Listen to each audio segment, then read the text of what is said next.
With me this week I have Pierre Bairin from Human Rights Watch, and we're here to talk about script writing. Now, before I start, I'd like, Pierre, maybe you could introduce Human Rights Watch to us, a little bit about what part multimedia plays in the organisation and how that has changed over the last 10 years or so. Okay, well, Human Rights Watch is a non-profit organization, completely independent, and what we do, we investigate, expose human rights abuses and hope we're going to achieve change with the governments and the perpetrators of these human rights abuses. So that's investigate, expose, change is kind of our workflow, if you want. And traditionally, Human Rights Watch, which was founded in 1978, has been producing lots of written reports, really investigating the abuses and documenting them in these reports that can be, you know, like a book sometimes because they're so thorough. And we have gained a lot of respect from a lot of actors on the scene. And the multimedia is really part of this workflow itself. So it's really part of the investigation, of the research, and of the how we expose the abuses. So it's not, you know, the cherry that we put on top of the cake at the end of the whole thing and we do some nice images to go with the report.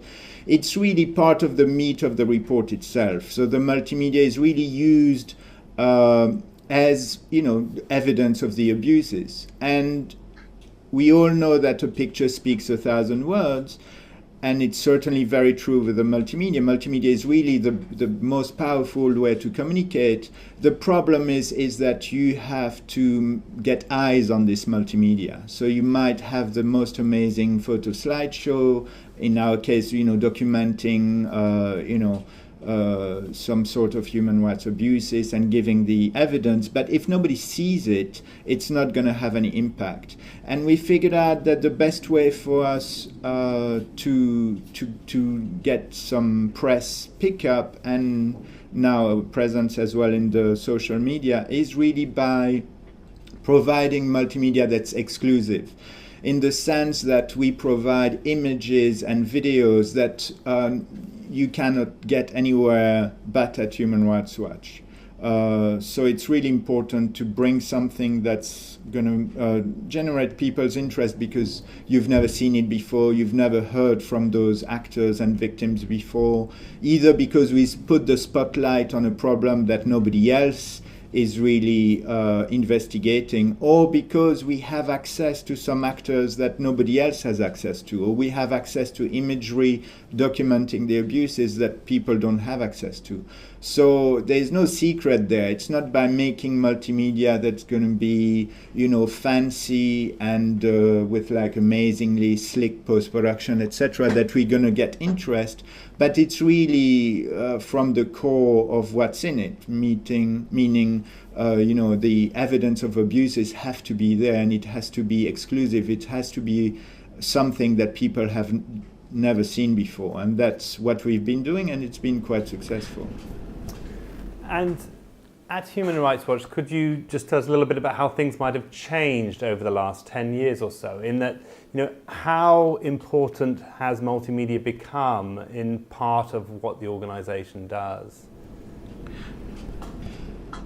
Well, multimedia has really become part of the whole workflow of information at Human Rights Watch. So from the researchers in the field who were before, you know, just traveling with a notebook, now they have a camera with them, a little video camera, so they can really gather multimedia evidence themselves.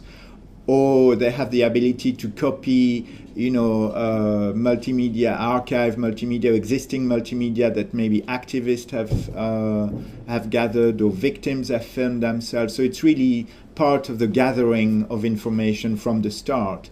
And then, you know, throughout the whole workflow, at the end, it's also part of how we expose the abuses. It's by, you know, showing this multimedia.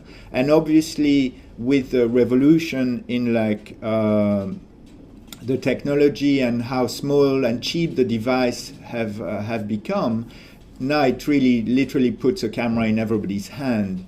and which has been, either our researchers or the public. So now there's a huge amount of imagery available, some better than others, but it's certainly this revolution in how everybody's got access to that gear and is able to transmit has really changed our work for the better, because you can always assign a photographer or assign a videographer, but often it's really being there at the right time in the right place at the right time that allows you to really document the abuses. So it's key that having this equipment available all the time and cheaply and by everybody has been really a big change in the way we gather multimedia. And in your workflow, I mean, I've seen on your website that you have a lot of different types of media elements, and you've talked about having the reports and all this other material that is being gathered by your people in the field, as well as professional journalists, etc. What part does script writing play in that workflow, and how important is it? When does it come in when you're putting together a video for one of the stories that you're working on?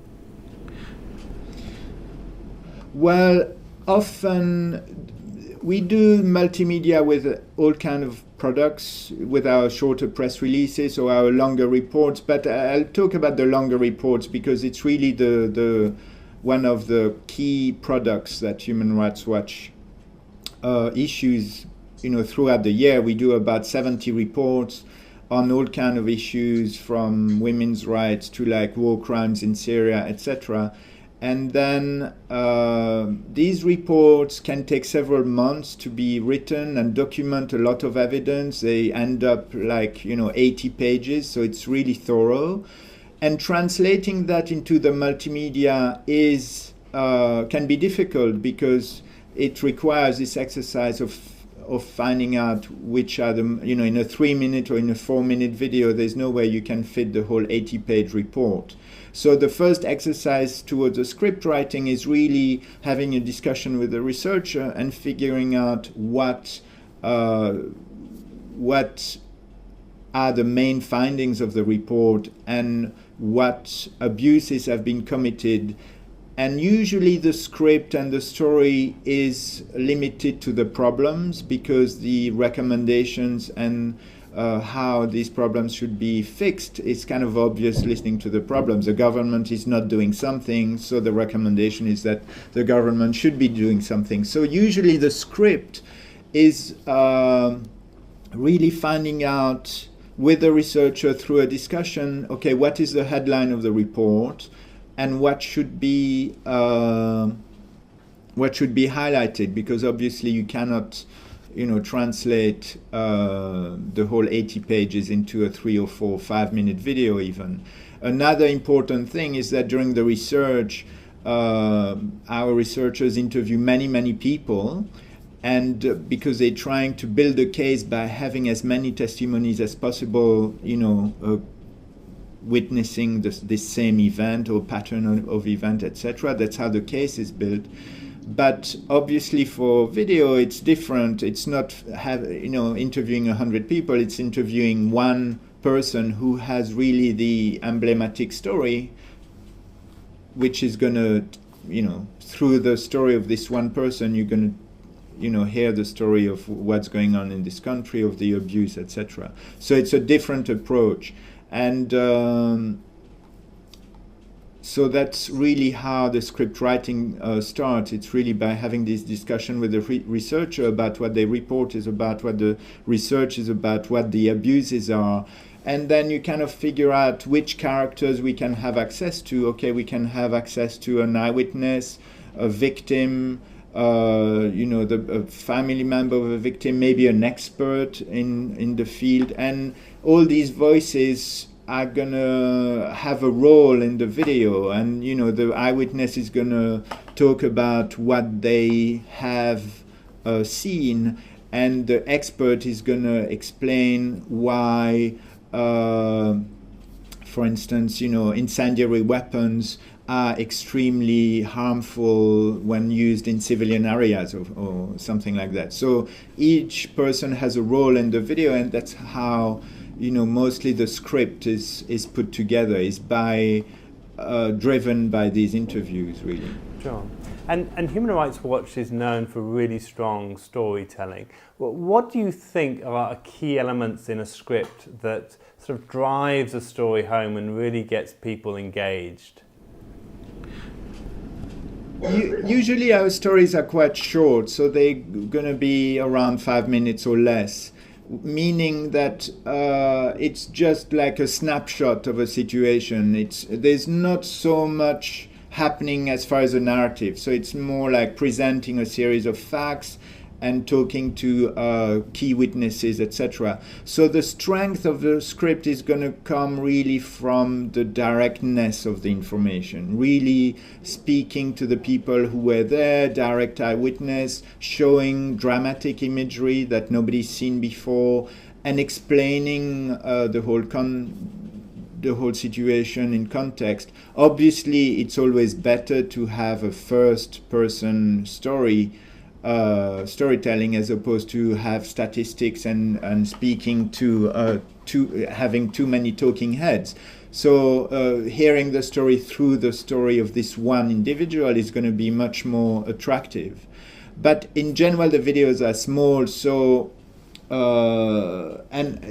for us, it's like a snapshot of a situation where we try to present the most dramatic evidence of the abuses in the most direct way and the most compelling way, where you really feel like you're given access to this evidence in a not too contrived way. You're given access to this evidence and you see it directly and you believe it. You hear from the people who were at the scene of the bombing and they explain what they saw, and we have video footage that shows that, etc., and puts everything in context. So the strength comes from how direct it is, as opposed to. So, for instance, we always interview the researcher as opposed to a spokesman. We don't really have spokesmen at Human Rights Watch. We always let the person who's the most knowledgeable about the issue speak, and it really works because they really know quite well, what they're talking about. So that's this directness, I would say, is like the best way in these short videos to reach impact. Now, we're dealing mainly with photojournalists on this course, and most of the people who'll be watching this will be photojournalists, thinking about going in or in the process of starting to work with video as well. Now, behind me, I don't know if you can see, but I've been working on a script today. I'm an I am a photojournalist, and the way that I like to do things is to type everything out and then cut it up with scissors and stick it on a wall until I get the story together. But for you, who has a lot of experience in working with photojournalists, what do you think are the key challenges for them in terms of the way they work with scripts and the way that they put stories together? One piece of advice really for photojournalists transitioning into video would be really to sit down with a video editor for like a day and see how a piece is put together and what shots the video editor needs to construct the piece, and how to build a sequence. Usually, the footage we get from photojournalists and some really, really strong, photographers, usually everything is kind of a medium shot and there's no sequences. And it's always kind of the same, there's no range of shots, there's no close-up, medium shot and really wide shot. Everything is kind of a medium shot, and it's really hard to cut. So I think sitting down with an editor and with a video editor and seeing how a story is put together would be really helpful for photographers transitioning into video.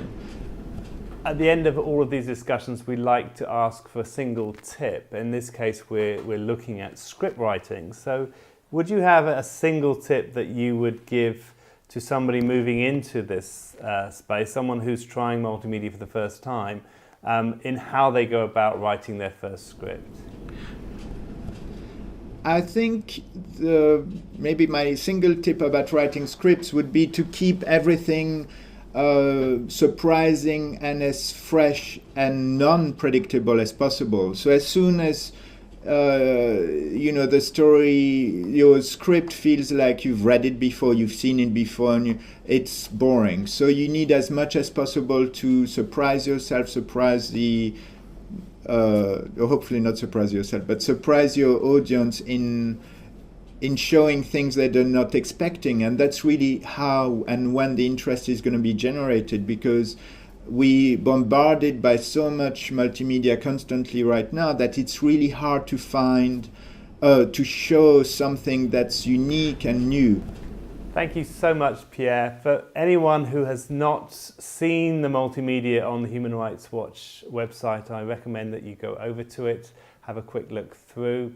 Thank you so much for your time tonight. Thank you.